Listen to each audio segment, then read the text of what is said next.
Good morning mga guys! May isi-share ako sa inyong good news. Kasi, yung pinakauna kong account na Tipid Queen ay naibalik na sa akin.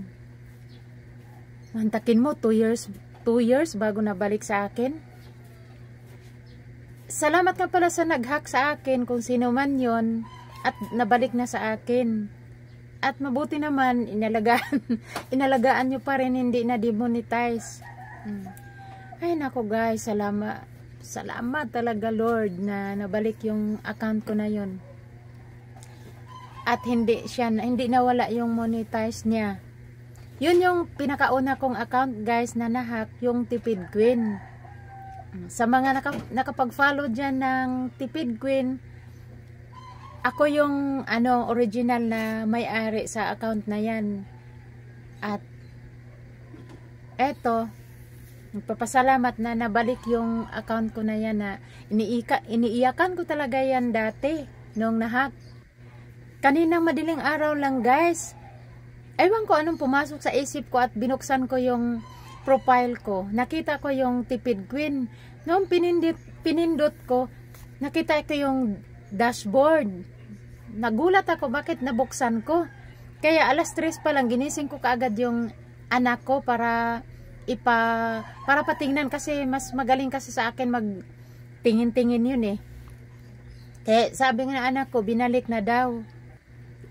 Kahit ganun man na yung nag-hack sa akin, may mabuting kalooban pa rin ba't binalik niya sa akin. Dahil kung ayaw na niya sa account na yan, pwede naman niyang pabayaan, ganun. Pero may mga violation, binura ko na.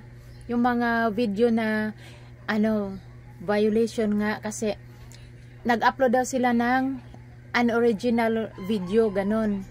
Kaya pinambura ko na yung mga, may violation. Kaya ngayon, ang account ko 3 na.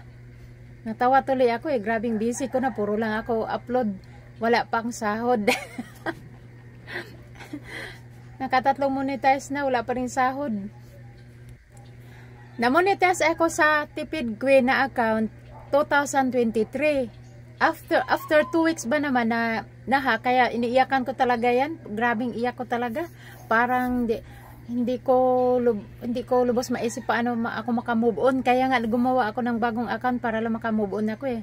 Kasi grabe talagang hirap mag-ipon ng 60k minutes noon. Dati kasi guys, yung bago ka ma-monetize, nag-ipon muna ng 60k minutes, 'di ba? Napakahirap ng mag-ipon ng ganun 60k minutes. Mabuti na lang ngayon, invite na lang eh. Dati talaga 60k minutes ipunin mo, tapos pag napuno na yung 60k minutes, mag-apply ka na monetize. Dasal ka na naman ng dasal, kabahan ka pa kung ma-approve ka ba o hindi. Buti nilang na-approve agad ako, kaya tuwang-tuwa kami. Kaso nahack. Ayun, nagpapasalamat talaga ako guys na nabalik na. Kaya ayusin ko na to. Thank you for watching guys. At paki-follow na lang sa account na Grace Random Vlogs, Tipid Queen, at saka Grace Random Videos. Sayang naman kasi kung bitawan ko kasi monetize na silang 3. Kaya sana nga swertehin ako dyan sa mga account na yan. Thank you for watching guys. Bye. God bless us all.